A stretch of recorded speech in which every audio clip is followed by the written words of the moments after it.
welcome back to another Beyond Flat Earth. And I'm going to hand it over to the host with the most, Jason Laufenberg, Awake Souls. How are you, buddy? I'm doing fantastic. How are you doing? It's been an incredible week. Just incredible, man. So much ups and downs. Yeah. Well, tonight I'm pumped because we've been venturing into some new territories. I don't know if you're catching the feedback. I'm getting an echo right now. No, not me. It's clear as can be. All right. Shoot, that echo is maybe a little tough to talk right now. Hopefully it clears up real quick. So this is a new program that we're using right now. This is called Zoom. It's so Ronnie and I have been talking to each other for how many months now? You remember? At least 7. Yeah, we've been doing things like Skype and Google Hangouts. And could you share with everybody what our experience has been like, trying to communicate with each other? Well, the camera shut off. I can definitely say that it's been incredibly difficult. We go through constant feedback loops, distortions. Skype is like the worst communication broadcasting service, and like sometimes we have conversations where there's like more than the delay at the ISS, and we get through it. Yeah. No, if nobody's ever done this before, when you're using internet technology to talk to somebody, if there's a delay, that's one of the trippiest things that I've ever experienced.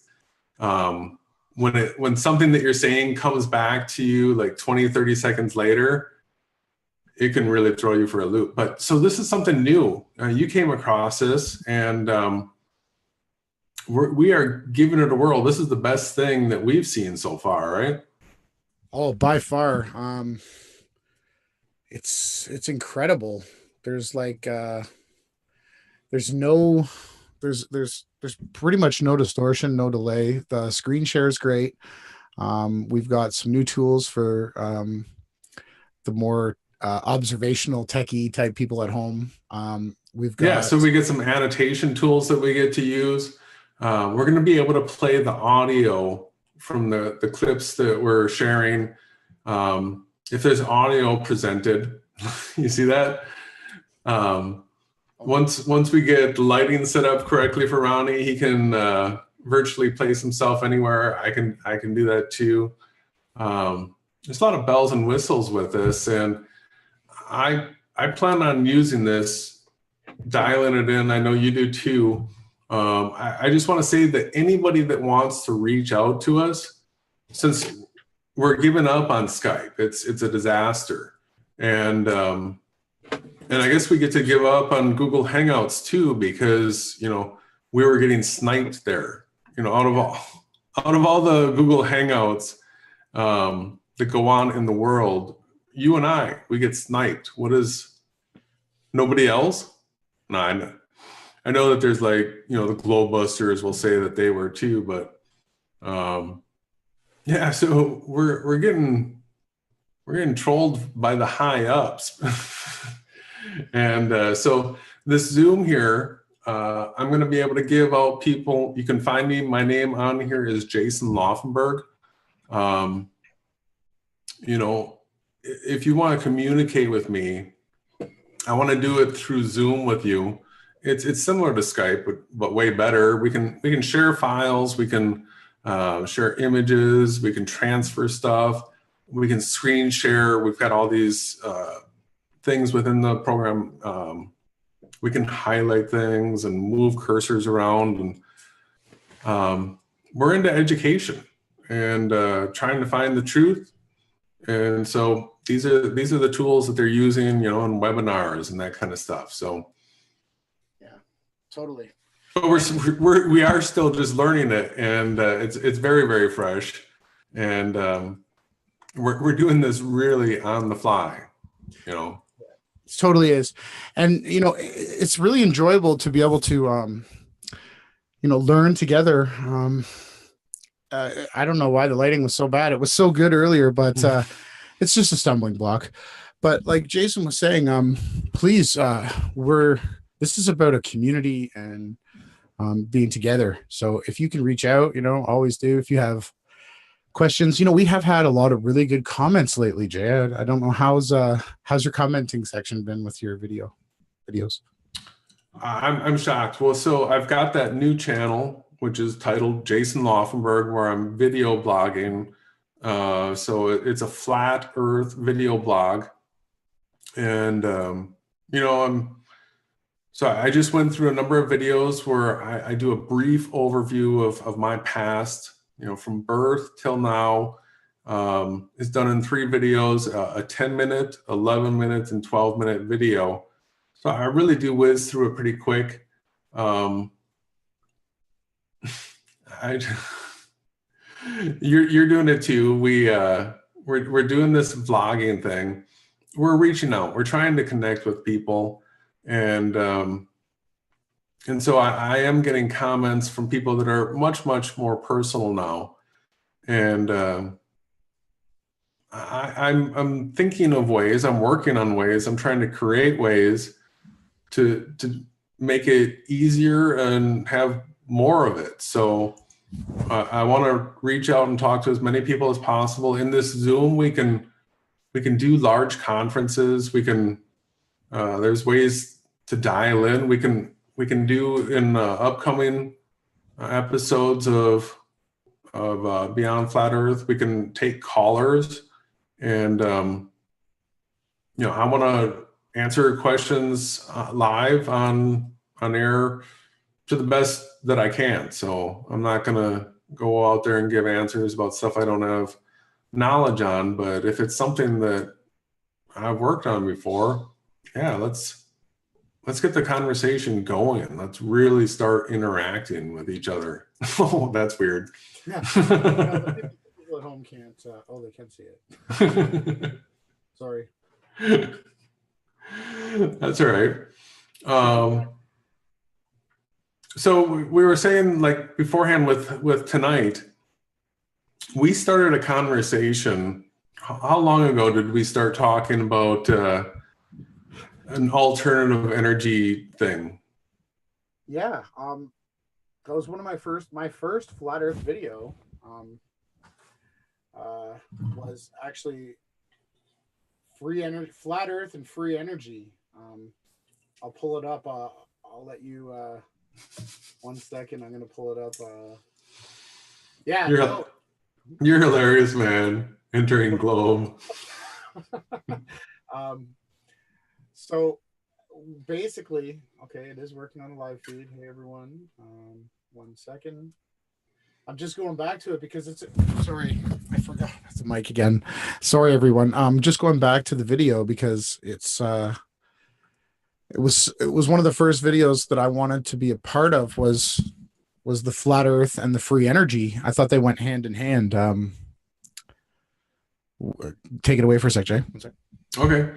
Well, so it was it's sort of recently. I had just put out on the Jason Laufenberg vlog a video that sort of threw a challenge out to everybody, and I sort of pressed you on it too. And I guess I just sort of like to play a clip from that now. Sure.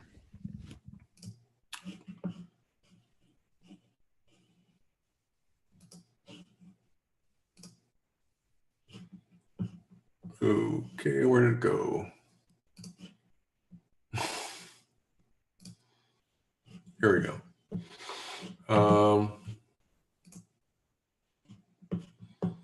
Sorry, everyone, just getting comfortable with the new setup here. So this is I did this video 5.2, and I'm talking about unlocking your potential with simulation realization. And let's just give this section here a little listen. Think about it. Just choose put me to the test, and you know what's going to happen is you're going to end up with some tangible thing that you just built. But think of something that you know there's the means to build it. All right? Design it up. Draw it down on a piece of paper. Use something like SketchUp 3D modeling. It's incredible. It's free. Design something and then build it. And start realizing the potential of what you have. Okay? It has to come with the thought of what you want to create first. Without that thought, nothing happens. So then once you have the thought of what it is that you want to create, you got to come up with a workable strategy of how this is possible. I mean, if you got to build tools to do it, you build tools to do it. Okay? But there has to be some sort of plausible way of making this thing work. Once you've designed it to that point, it can be built in this world. All you have to do is follow your model. And it'll turn out exactly the way you designed it. So what you put into your modeling right now is really the most critical thing that you can be doing with your life. What is it you're doing with your modeling potential? What world are you building?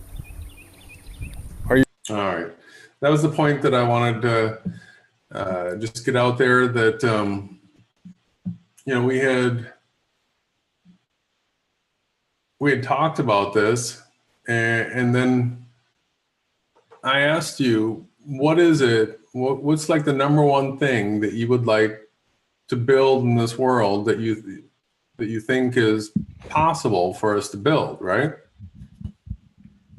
Yeah, I remember. Yeah. So your response was like free or alternative energy where we can get disconnected from the grid, right? Yeah. It took me a little pause to come up with the answer. You did surprise me with it, but the first thing that came to me was we could probably invent energy out of thin air. That was the first thought that sort of came to mind. Like, it just came to me through thin air, you know? And I was like, whoa.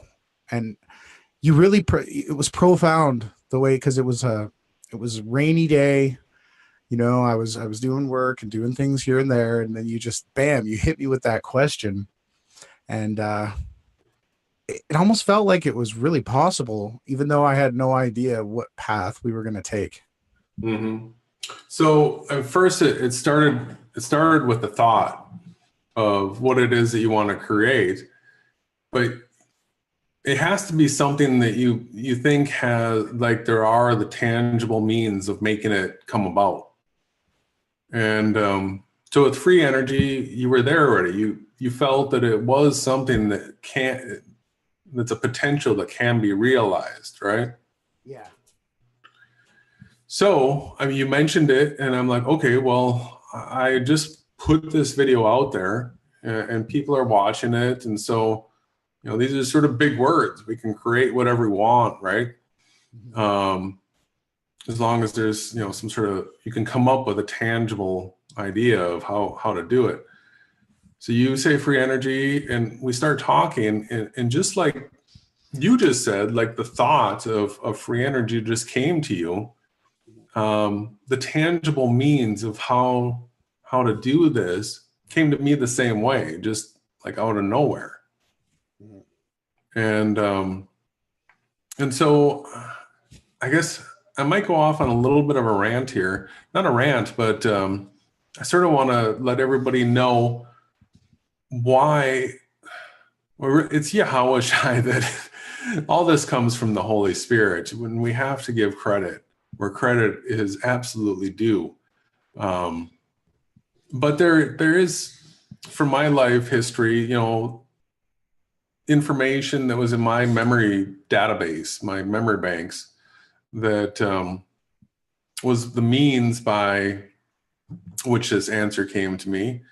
And what I'd like to talk about tonight is I really, really, really think that this thought that came up is a way that we can disconnect from the grid, like starting now, if we all work together. And so what it all boils down to is steam. And you know, it seems sort of archaic, right? How does free energy have anything to do with steam? You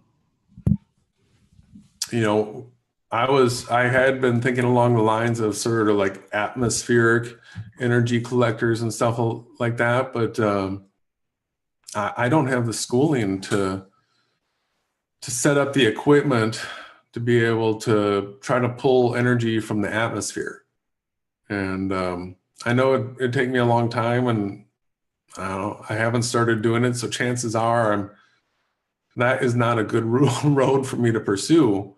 But so steam, my brother is a union steam fitter, and so for people that aren't familiar with what a steam fitter is they are people that put together pipes that can handle high pressure. So they're the people that in buildings put in the sprinkler systems, and you know, in factories, in refineries, power plants, things are under pressure, and we're going to be getting into that. It's obvious now why it's under pressure, because they're using steam. And so he's a union steam fitter, and he's worked in nuclear power plants. He's had the suit on. He's had the little counter on the lapel, you know, that measures the radiation, you know, and they're only allowed to be exposed to a certain amount of radiation. I want to say right up front, nukes are a hoax. My brother and I differ on this. He thinks that they're real. I do not. But he has told me his story, his testimony, and I'll be happy to show his side of it and my side of it. He's the one that told me about steam. So he's younger than me. He's 5 years younger than me, and he's working in these nuclear power plants. And what they do is these steam generator turbine changeouts. So they open up the nuclear power plant, and they take out the turbine that's in there, and they replace it, and they put in one that's more efficient. And you know, until then, I had never considered, you know, I also thought that nuclear power plants, you know, nuclear energy was real, and that we were getting our energy from a nuclear reaction. But that nuclear power plant, they boil water. So that's what science says right now that they're doing in these nuclear power plants, is they're using the nuclear reaction to heat up water and boil it. And then and that boiled water turns into steam, and that steam turns turbines, and those turbines turn large alternators, and those alternators give us the electricity that we're all using. And so I'm just going to start clicking through here a little bit. You can stop me at any point, Ronnie, if I've been rambling on too long, if you have a question or something just pops up. Got it, boss. I'm enjoying it very much. So this is Wikipedia. This is steam, and I think most of the audience here understands what it is. You know, when you heat it up at 212 degrees Fahrenheit, turns into a gas, and then we call it steam. All right.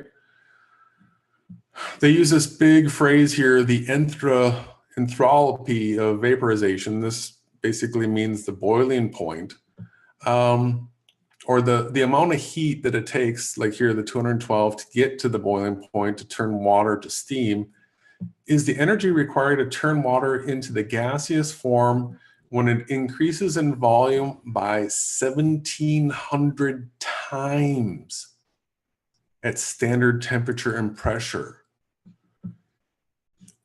1,700 times water expands when it turns to steam. Okay? Right now, please just imagine 1 gallon of water. Picture it in a cube. Okay? Now, if you were to boil that water and turn that water to steam, it would take 1,700 of those. Okay, that expansion can be turned to mechanical work. It's a 1,700% turbo boost that we get just from the conversion of water to steam. That's the reason it says right here, this has been corrected. It says that piston type steam engines played a central role to the Industrial Revolution. We're going to cover this. And modern steam turbines are used to generate more than 80% of the world's electricity. You're going to see the rest of the stuff says 90%. And I figured out what the gap is. The gap is hydroelectric. That's the only electricity that we're using that wasn't created by steam, is hydroelectric, because they don't need to boil the water. They just use the pressure from the water in the dam to spin the turbines. Everything else, they create steam. And from the steam, they either run piston engines or they run turbines. And that's how all of our electricity is produced. Okay. I don't know why I was so dense that I didn't know this before, but I don't, from talking to my brother, learning that they use steam, I couldn't understand why they would go to that conversion. I thought there would be some way to take nuclear power to electricity. I thought steam was like going backwards, like steam locomotives or steam tractors or something like that. So you've got charts on the pressures and what they do here. Yeah, here it says about 90% of all electricity is generated using steam as the working fluid, nearly all by steam turbines. Steam turbines. So this is what they are doing on the large scale. What I'm going to talk about now is, why wouldn't we do this on the personal level? There's a 1,700% boost in your power that you get when you convert something, water to steam. So the Watt steam engine was the first type of steam engine to use a separate condenser. So this is what steam engines sort of look like here, the old ones. And this is a boiler over here.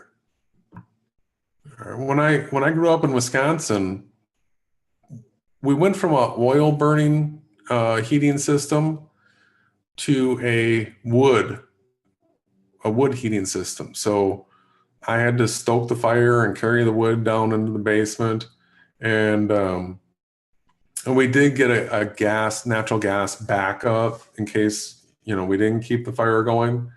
But you burn something and then it goes through a boiler. And when it goes through the boiler, in houses, they don't turn it to steam. But in industrial places and in engines like this, you heat up the water enough that it turns to steam, and then you have that 1,700% boost. And then with steam, there's so many simple, super simple engines that it can be a single ram, it can be a double ram or cylinder. They've got V4s, V12s, and every concept that you can imagine. This steam can spin this wheel. And if this wheel is spinning, how many alternators do you think you can connect to that? All right, so for the handy home person that wants to get off the grid, this little boiler right here can spin this thing. Do you think you can hook an alternator up to this that would power your house? Yeah, I bet you could hook up an alternator to this, running off of this boiler that could power your whole neighborhood and then some. Probably 500 to 1,000 homes off of a setup like this. This is big scale. This is running small communities with that boiler. So the dynamo, it's an electrical generator. So once you have that rig, you're using your steam and you're converting it to some rotational energy with some sort of an engine. Originally, they used dynamos. And if you scroll through this, you'll learn that this commutation, the commuter,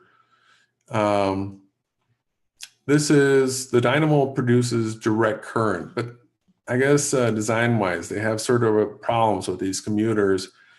So little advancement in technology, and we went to the alternator. And take a look at this picture right here.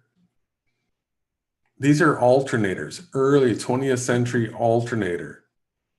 This is in the power generating hall of the biggest hydroelectric station in the Russian Empire.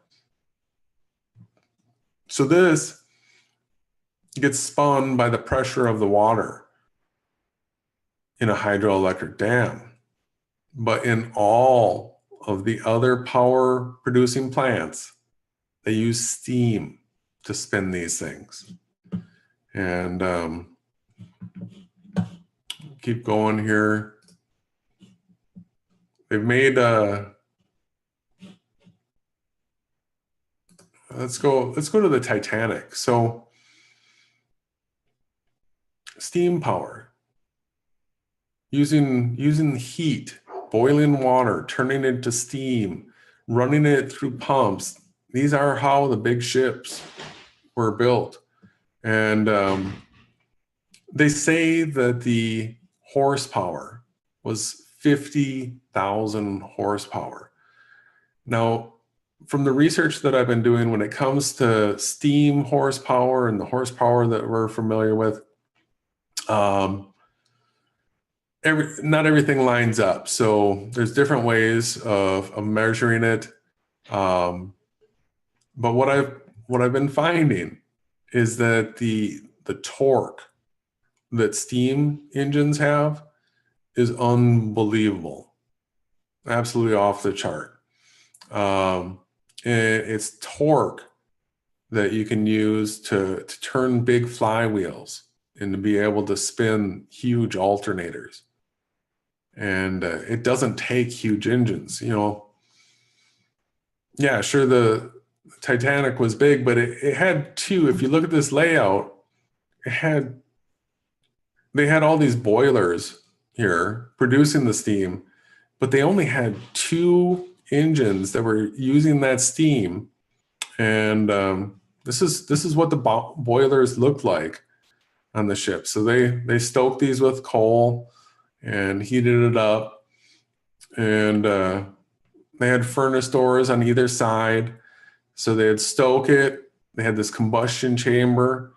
Here, let me.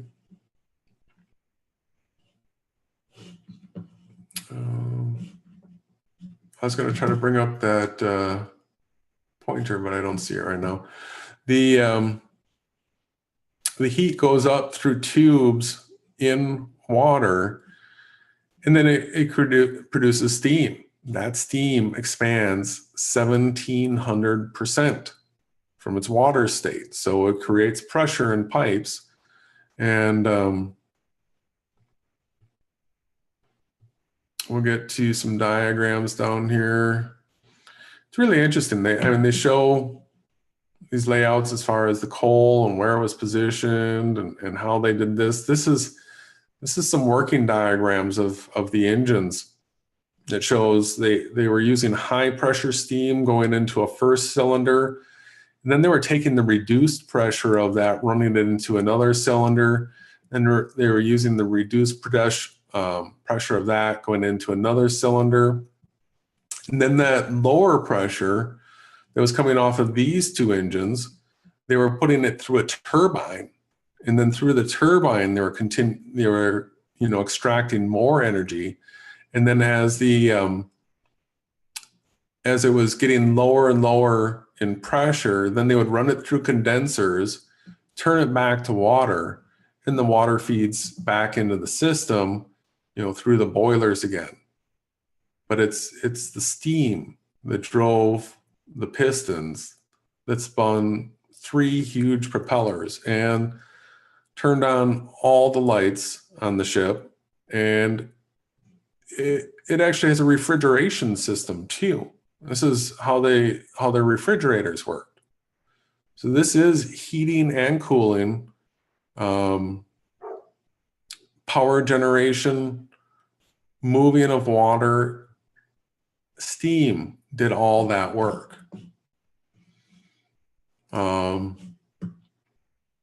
Some of this research that I've been doing recently, the Stirling engine is really interesting. They've got some diagrams here that show basically how they work. You have a heated cylinder, and then I'll get into some.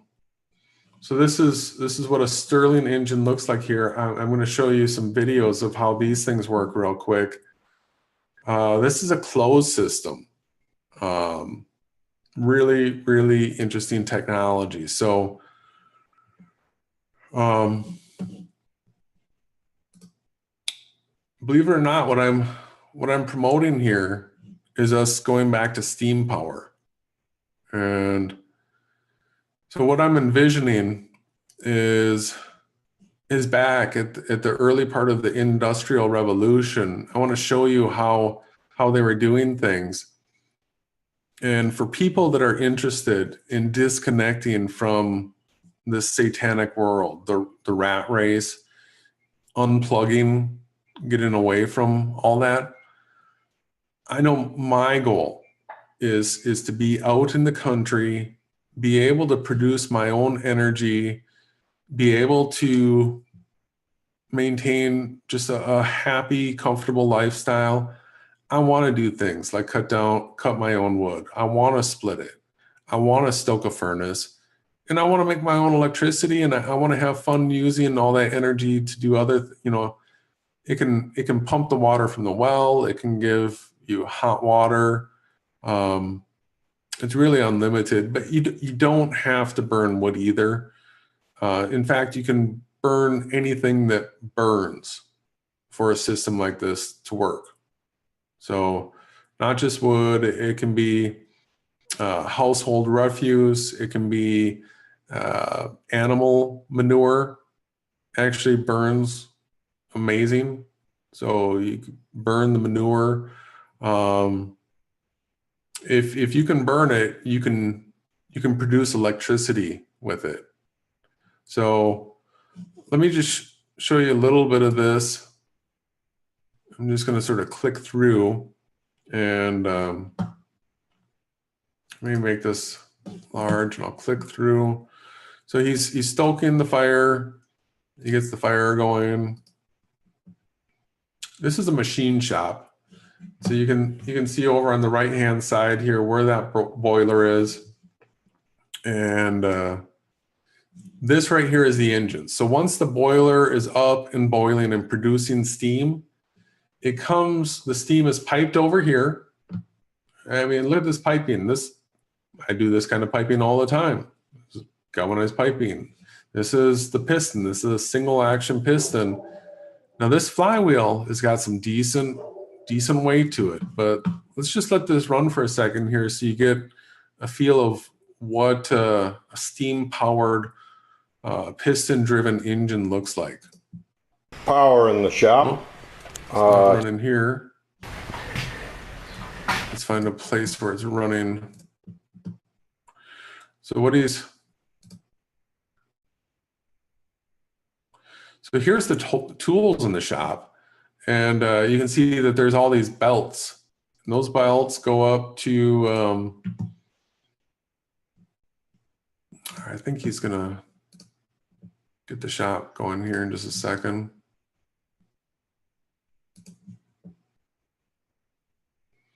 All right, so it looks like he's sort of starting it up right here.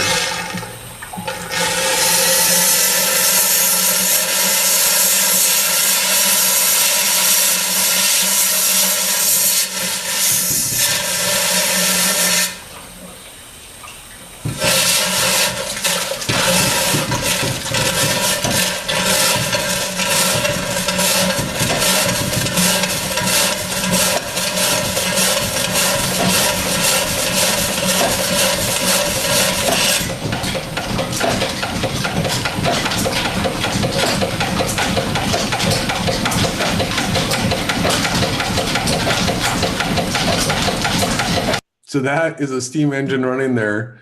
Now let's take a look. Here's what he's got running. He's got all these pulleys, and those have belts that go down to the machine shop equipment. And this is all metal lathe equipment. You can carve metal and make parts. And this was the amazing point, that when we were talking about this, when we were looking at this information, you know, you are a machinist. You do this stuff, right? Yeah. Actually, I come from, well, my father's father was, my dad's dad, my grandpa, was a tool and die maker. And I did an apprenticeship in high school because I wanted to get out of the classroom. And I was a die maker for about 2.5 years.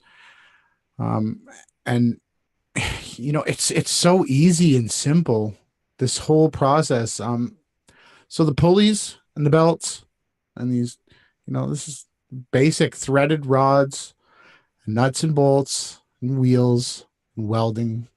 And that's all it is, really. It's not anything that, like, me and you could literally probably go to a scrapyard and build this. But let's say this man here, we have to give him some credit. He's done an amazing job.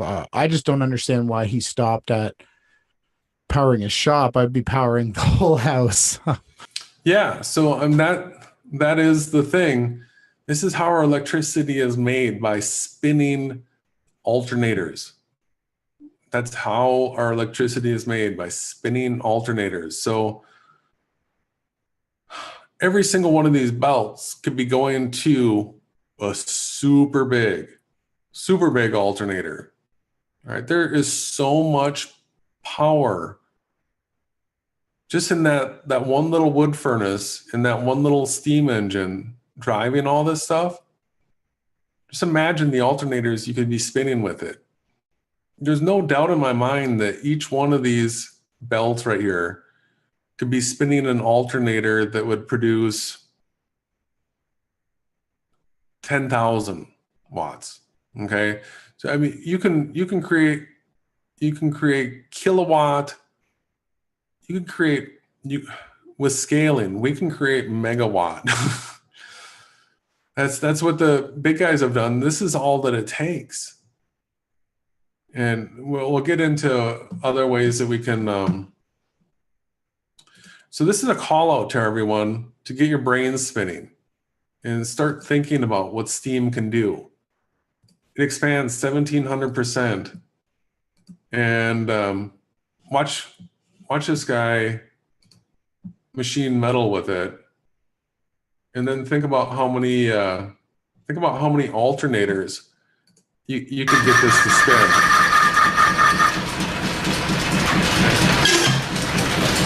So he's cutting and carving metal just off of this belt here, off of that one little steam engine, off of that little boiler.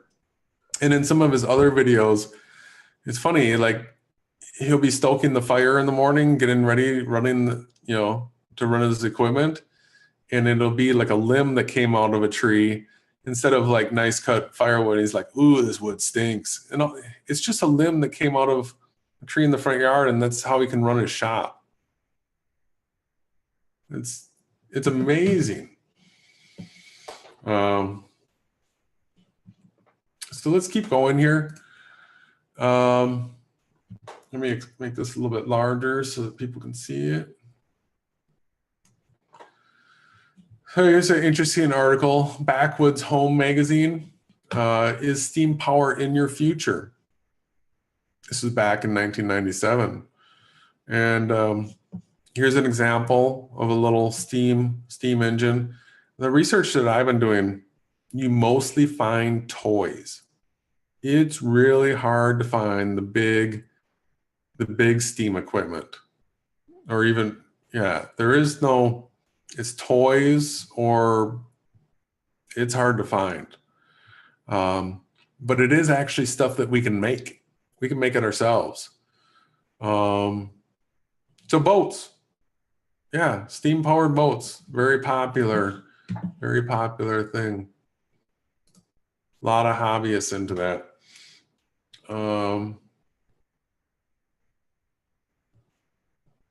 Here's other power. Make your electricity from scratch. All right. Make this maybe a little more bigger. And so from watching that other video, we now know that what we're looking at right here is a boiler. So it's got the wood you stick in over here. There's pipes that go through here. There's a jacket that's filled with water, and when it boils, the steam comes off. That steam comes through this pipe, and this is the engine. This is another single piston acting engine. They've got this, fantastic flywheel over here. Just imagine all the kinetic energy that you get built up and spinning something like that. And then this over here is a homemade alternator that they made themselves. So there's a boiler, there's a setup. Here's some of the parts that they're working with. And get another view of it there. See, they made their own alternator. So alternators use magnets and coils of wire. And based on how many wraps you do and the gauge of the wire, stuff like that, that determines how strong of a magnetic field that you're going to pick up from this, the size of it. When you scale it up larger, you get more. And so this shows how they made their alternator. Or they got some magnets on it. You can make an alternator any size you want. It's just got to be scaled up. So they've got it set up there. And they're stoking it up now. They're getting it running. Got this nice little gauge on there. With that the one single little alternator that they made. Okay? Just one. How many alternators do you think you could spin on that shaft? All right, I'm guessing that you could probably spin 1,000 alternators on that shaft. And you could probably make them a whole lot larger too. So one homemade alternator is producing 2,000 watts here. All right. That's enough to run an average house. Now you do have higher peak demands, but if you average it out over the year, that is about enough. But the point is you could add more alternators, or you could make them bigger. Okay? You don't have to stay with the one small one. You can spin as many as you want. And each one of those is going to produce this. So all of a sudden, this 2,000 watts could be, 100,000 watts or 200,000 watts, or, you name it. And that's running off of that little boiler, that one little single pump thing. So there's going to be a whole bunch of misinformation out there that people, I've been stumbling across it. The shills and trolls are trying to gatekeep big time on steam. Okay. They don't want us going back and using steam again. Ruin their whole fossil fuel thing, which I'll share in just a second. But here's reliable steam engines. These are the steam engines that I want to get my hands on right now, or make one like it. I think it'd be fun to make it, actually.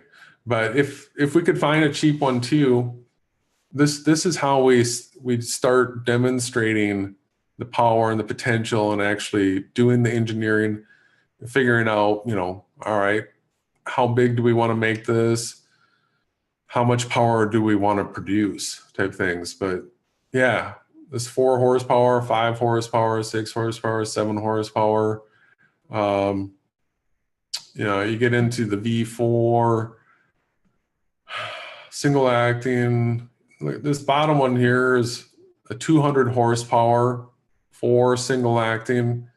This is running off of steam. It's producing 200 horsepower. How big of a flywheel do you think you could get spinning with 200 horsepower? And how many alternators do you think you could drive off of that? I think if you got creative, it would be a lot. So those are the old steam engines. People are making newer steam engines. This green steam engine, it's got a different concept to it than those other single action ones that we're looking at. Here they are working on direct drive generator complete system. Okay. Complete systems include boiler, steam recycling, closed loop, hot water, water distiller, remote space heating, and electrical generation. That's what we can get from steam, everybody. We just got to boil water.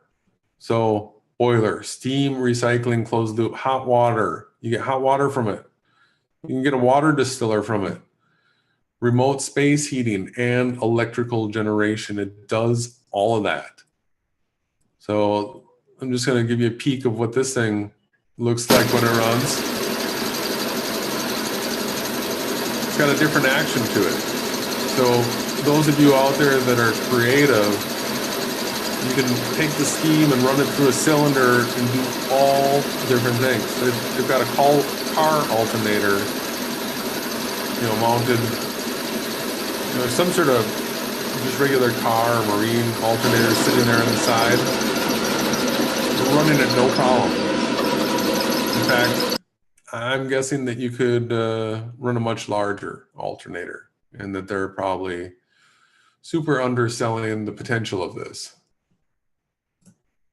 The same company has this solar array thing that this reflects up to a receiver end up here. This is all focused up to the receiver end, and the solar energy boils the water, and you'll see there's their machine again. So just let this play right here.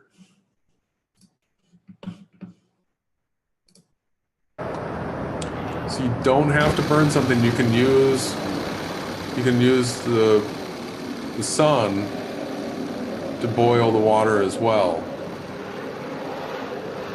You can have a system set up that capitalizes on catching the solar when it's available. And then if the sun's not available, you can burn some branches that came down from your tree. So this right here is a demonstration of the Stirling engine, and these are interesting. This is a little different concept, but it does the same thing. You can you can burn anything. The heat that you create in this type of engine will drive a cylinder as well. So this it's steam because it's air, but it's a closed loop system, which is a little different. So I just want people to check this out and realize that there's different types of engines, different ways that we can burn stuff, but we can make our own power. we absolutely can do this.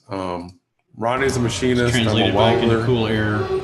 The piston moves back and forth in here. This has got about a 200-degree difference. We've got a fuel source down here, and the flywheel moves the piston in and out, which is actually all the difference you're seeing in how far the piston moves is all that it takes to make it run. So we're not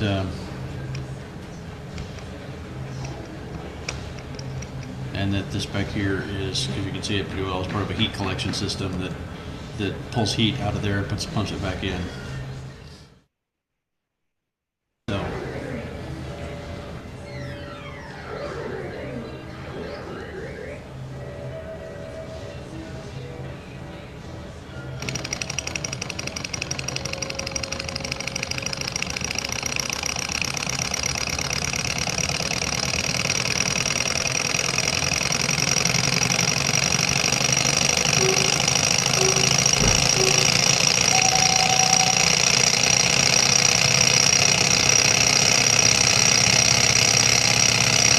So you can get an engine like that really humming. And, you know, this is just a demonstration. If you were trying to be efficient about it, you would have a closed heat box and, you know, control your heat source so that you're not wasting energy. And you'd scale up the size of it to drive whatever you needed to drive. So this demonstrates the action of what's going on inside of a Stirling engine. They're using this glass tube so you can see how this thing works. It's like the last one.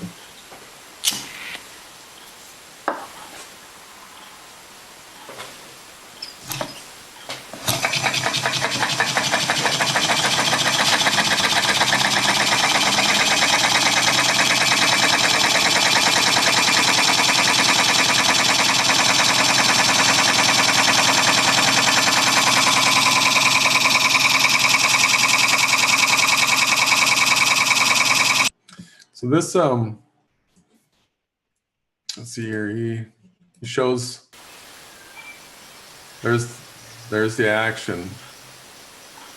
It's a closed system. Just by heating the one end,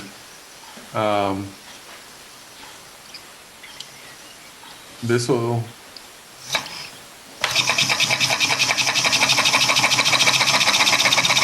that'll drive a flywheel, and that flywheel will spin the armature of an alternator. And this right here, you know, is generating electricity right now. So with scaling, these types of systems, very, very safe.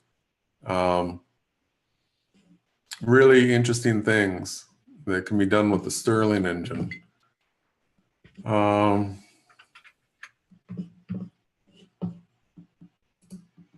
This is just another example of it, the Nano Cannon Stirling engine.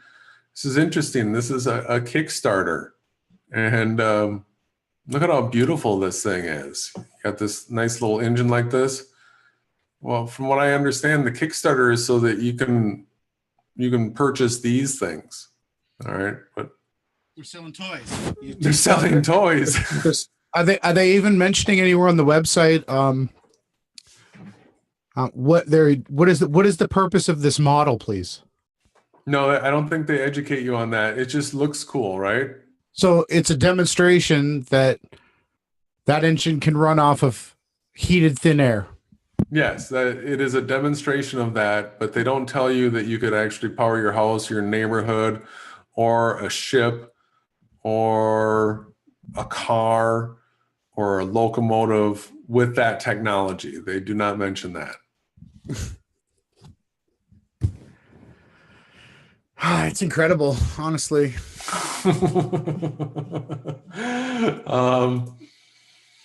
So I mean, my research, there's not a lot out there. Steam is pretty much dead. You know, there's some old timers that are hanging in there.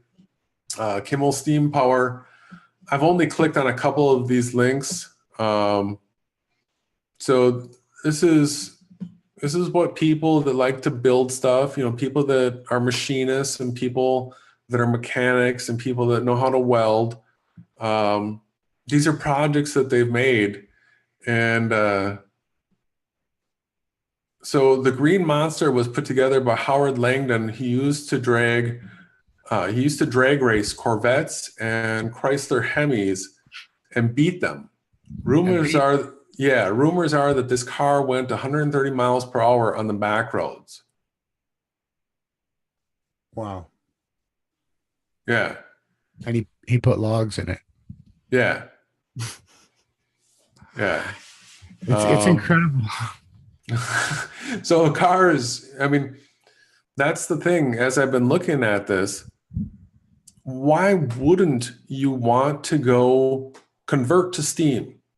Convert to steam, convert to steam, convert to steam, because you get a 1700% power boost, because water expands 1700% when it turns to steam.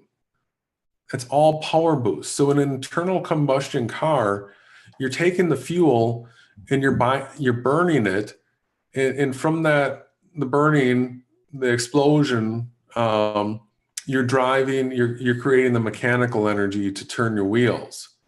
Mm.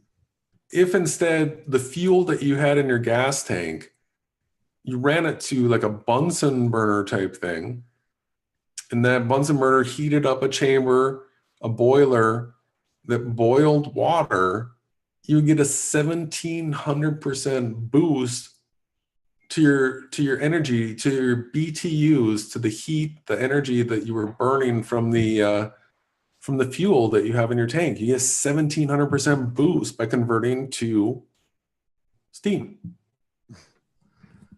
Yeah. Yeah, these are funny. I mean, people have had some fun building these things. These are steam powered. They've got cars. I mean, the motorcycle boiler, right?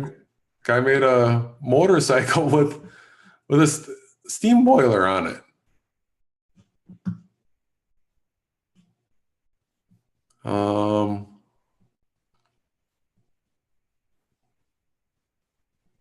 I don't know. There's so many things. Oh, the Byron tractor. So it passed me up. I guess I'm young enough that I knew that there were steam locomotives. I didn't really pay attention to the fact that there were steam tractors as well. But now I am, and holy cow, are they incredible. Let me show you a clip here quick of what a steam tractor can do. So these are the tractor pulls, and if you're familiar with tractor pulls, if you're country at all, there's this sled behind the tractor that as the trailer is pulled, that sled's pulled forward, and so it adds more and more weight to the back until usually, unless if somebody's driving a super tractor, usually they come short of doing a full pull. And so this is just hilarious here. This is a steam tractor. Hayes was the largest manufacturer of steam tractors. Jerome increased Hayes arrived in the United States through the St. Lawrence Seaway. He was selling threshing machines on his way. Not only he not sold threshing machines to other manufacturers.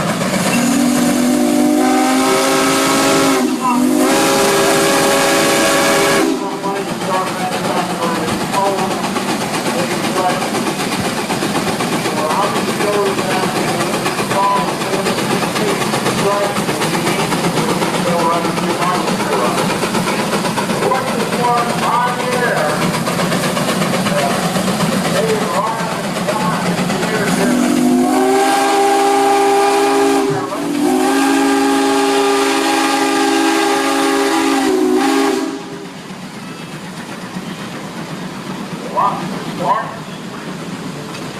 He wasn't stopping, eh? He's not stopping.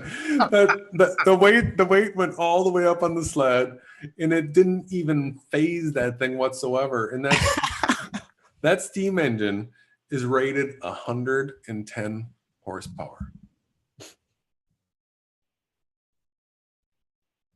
And it says right here, update, some information about the engine from the owner. We run at 150 PSI. That's nothing. That's nothing. How many alternators do you think that thing could spin? And how big? You know, quite a few, especially if you like take the larger to the smaller and then you like maximize the you just basically get it tuned. Like, yeah. It's, and you can create massive flywheels that hold all that kinetic energy. It's just insane. This is like a tractor like that could make large scale power. Don't they show how far he goes and then how far, let's say, another tractor goes? I can't remember if they did or not. It's not in this video. Let me pull up what the modern ones look like. This is hilarious.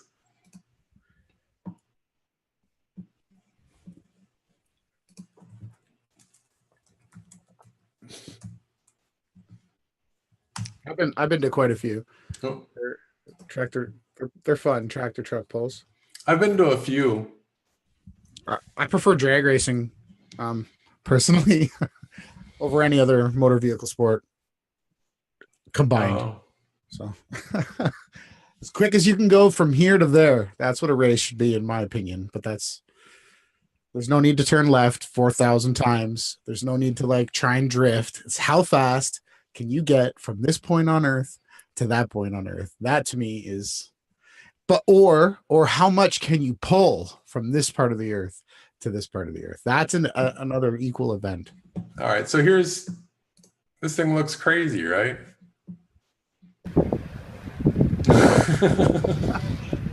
Whoa. How many valves is that? Say NASA? Yeah, probably. I wish you would say what the horsepower on this thing is.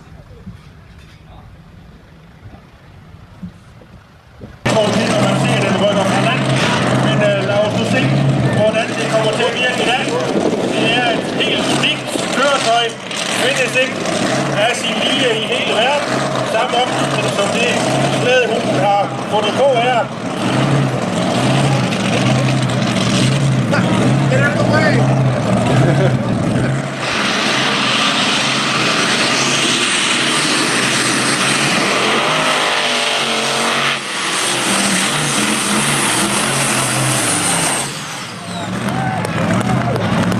Good job. That's for no problem. Look at how crazy that is. That steam engine, see, these guys, if they don't have all their timing, if they don't get their speed going at a certain point, it won't work for them. And that steam engine, it could just chug away like as long as it wanted. It could have kept pulling that thing until until the fire went out. He hit the brakes.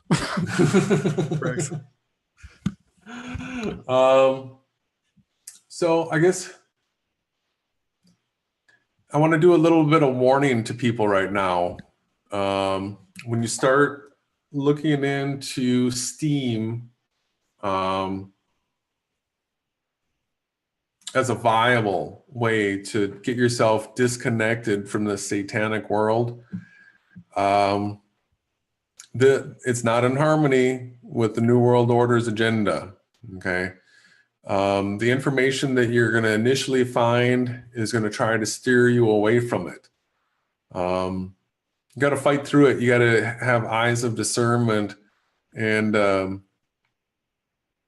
I'm confident that you, Ronnie, and me working together, we could build a working model.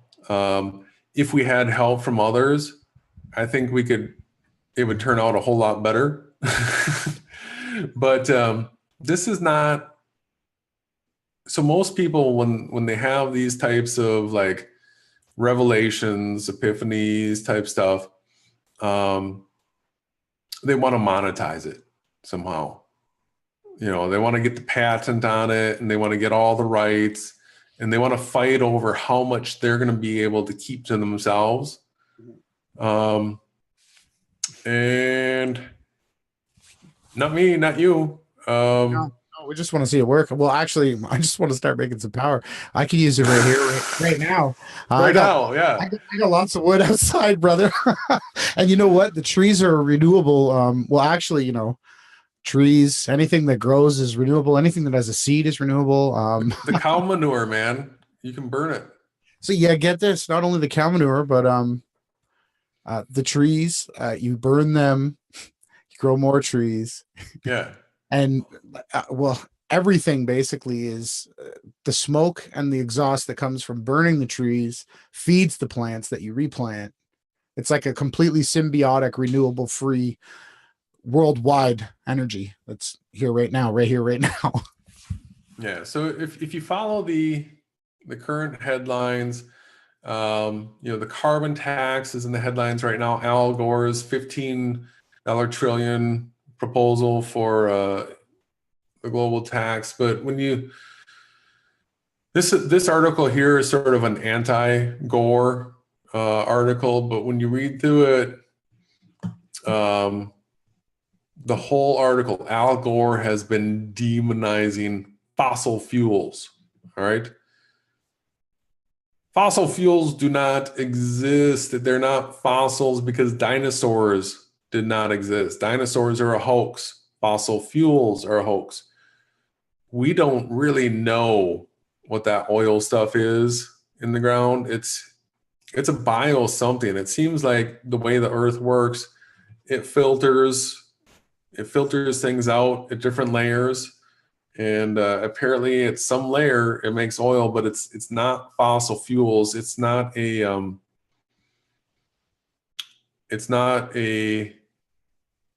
fuel that's going to run out. Earth keeps producing oil over and over. Here in Texas, one of the headlines is that the old oil wells that they ran out, they were empty, they had pumped them dry, are filled back up again. So it's a renewable source as well. So we're being lied to on the energy thing big time. And so there are some current headlines on Steam.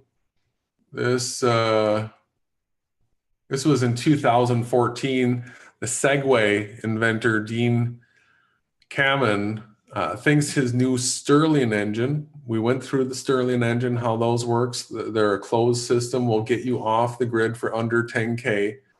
Well, this came out in 2014, and you know, I hadn't heard about it. Nobody's saying steam. This is how you get off the grid. So here's another article. This is the kind of stuff that you can expect as you're doing research on Steam. Here's where they try to steer you the wrong direction. And these articles are all labeled like "Ask the Experts." All right, so you're supposed to see yourself as being incompetent and not knowing. So ask the experts. And on the topic of steam electricity, they're really going to try to steer you away from it. They're going to tell you that it's going to blow up. You know, you might blow yourself to kingdom come. They're not safe. They're not reliable. Yet all of your energy is produced by steam, except for the hydroelectric dams. So you're going to see that they're trying to misdirect you as you start doing research on this. So just a heads up on that. I found this image here. This is a cutaway of a steam locomotive. And this thing is really pretty. I would love to build one of these things. It's got a firebox. That firebox has tubes connected to it. These heat up. This is in a water jacket. They keep this filled with water. It turns it to steam. That steam goes up here. They take the steam pressure, and there's these pistons, one on each side again. This train, they could go up inclines and pull, loaded cars behind it. This steam driving these pistons, these single acting pistons here, drove these wheels. And I don't know. I've been doing some research on the horsepower comparisons and stuff like that. The torque that you get off of these things. Hopefully there are people out there that we sit down, we look at these numbers together, and we start figuring these things out, coming up with the calculations. How big of a firebox do we want? How much steam, what pressure do we want to run it at? How big of a flywheel are spinning, and how many alternators can we connect to it? See how much energy we can produce. This locomotive, I don't understand why it couldn't power a city. I just don't get it. And that to me is, I wanted to get that out there to everybody, get people thinking about how you can use steam to turn it into a mechanical energy to create electricity. I have a feeling that we could power large things with small amounts of burnable things, and be able to do it on our own out in the country, away from the city. And we can pump water with it. We know that. We can heat water with it. We know that. We could run hot tubs with it. You can run all of your machinery via the belts, like they did in the 1920s. Or you could take the electricity that you're creating and you can run electric motors. You name it. Really, once you have that 1700% boost of water converting to steam, you can really be creative of how you want to use that new boosted energy. And I'm excited about this. I mean, I really do want to start building something right away.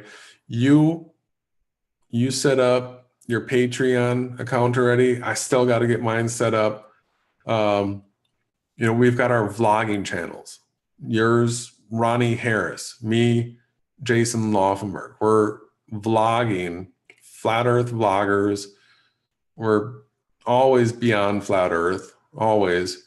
And we want to make free energy. So if there's anybody out there that sees the potential in this, that want to talk to us, Ronnie's a machinist. I can weld and build things, and we could actually make one of these things, and together, and we could do it. We could video the whole thing. We could vlog it live, and that would actually publish. This means this ability to people get off the grid, have their own power source. They could watch that on our channels. We're not monetized, but through the Patreon, we could collect the money to buy the materials and things that we would need to start making these and showing people how to make them. And if there's an elderly person out there that doesn't want to actually do the welding and the machining themselves, there's always going to be people out there. I'd be happy to go build these things for people. I would love to see this thing grow. I would love to see this grow and just see everybody disconnect from this world. And I think your idea, you're the one that came up with the idea.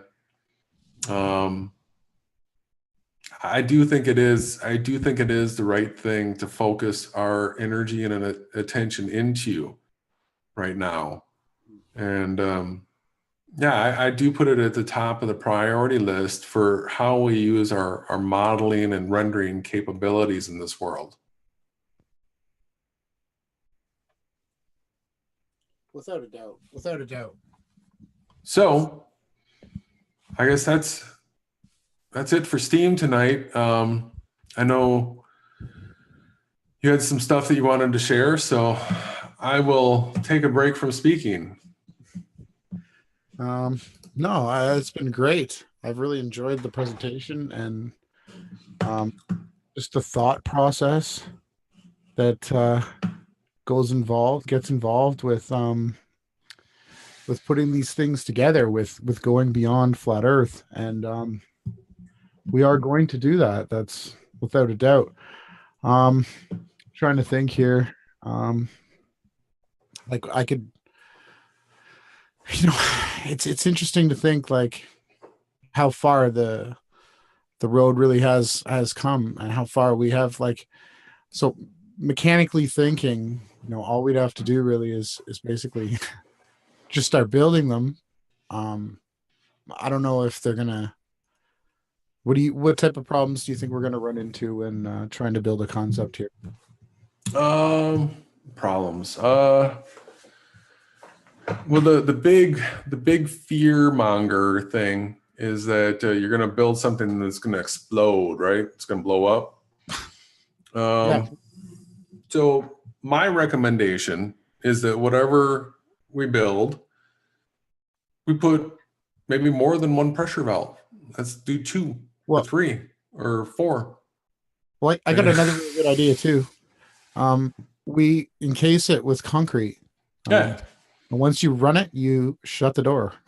Yeah, it can be totally explosion proof if that's what people are worried about. But I think once we get into the actual engineering on these things, I think what you're going to see is you're going to need a relatively small stove. It's not going to take much in order to create the heat. If we're smart, have fire boxes that have venting that, turbocharge the air and bring the heat up to, high heat with low amounts of fuel. Have the boiler systems set up in efficient ways that, you're capturing as much of your heat as possible. And then the engines that you use, super efficient engines. Now, one of the things that I came across is, we were looking at some of these engines that are running at like 150 PSI, which isn't that high. It's not a big deal. But in the research that I was doing, the engines that I was coming across, there's powerful engines that can run on very low pressure as well. I was seeing engines that were running on 3 PSI, and that's not much. That's not going to hurt anybody ever. We can probably blow on an air gauge and get 3 PSI. It's not very much.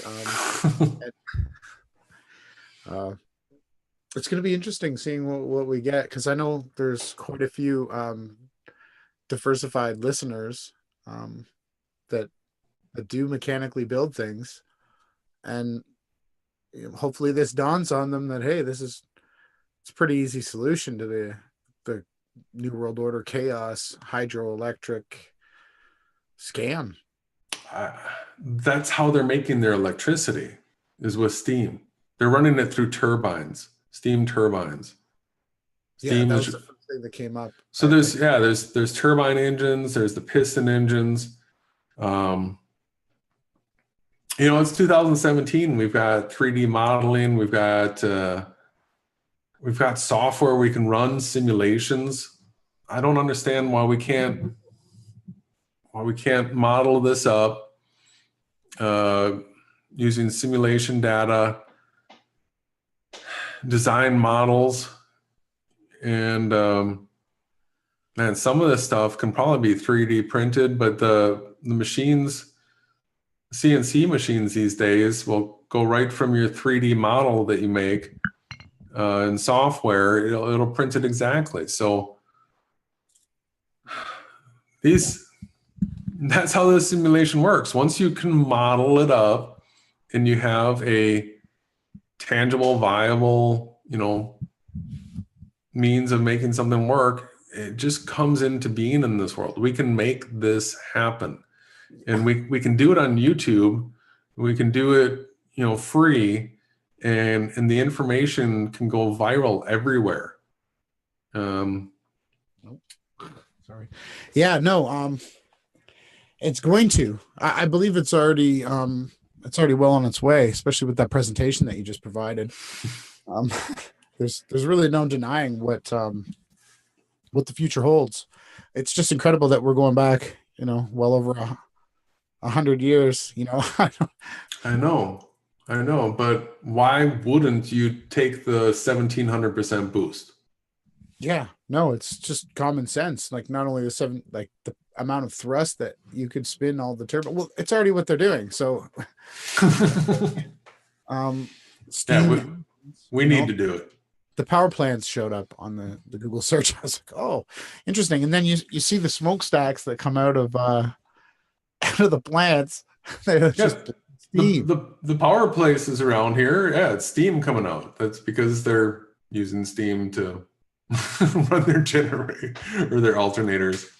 I just it would be nice to actually build. I'm pretty sure the CNC machines have come quite a long way since I did tool and die. So you probably do. You put the proper 3D modeling skills to work, and it'll carve it out for you, and then bolt it together, and put the wood in it, light it, and start pumping power, people. Yeah. What do you think of? This has been about an hour and a half.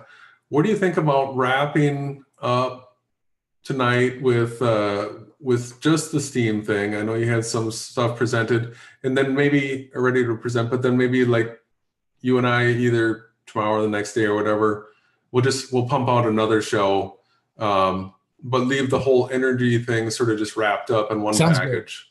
No, yeah, I'm with you, man. I think you did an excellent job tonight. I was just blessed to be involved, and thankful that Yahushua is with us and giving us that help that we all need. And yeah, you did an amazing job, Jay. I'll let you take it out, man. Just an amazing job. We're on Zoom, everybody. I'm using my name. I've got a new channel. It's vlogging.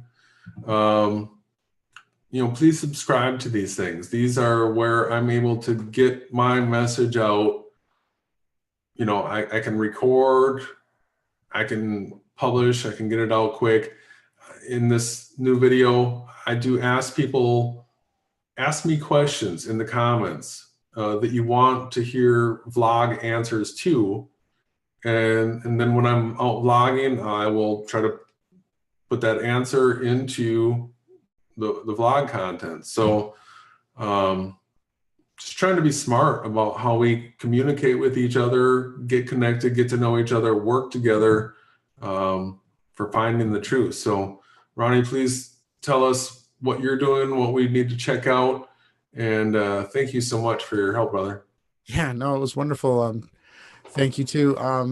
Yeah, I got the Ronnie Harris vlogging channel. I was inspired by you, and I've taken steps towards being more open and more honest on here. It's not easy because you're gonna get trolled anyways for questioning the mainstream or the main thinking process. But it's been a great awakening. I'm looking for the same kind of a flow with people. If you don't feel like commenting and you don't feel like checking it out, that's cool too.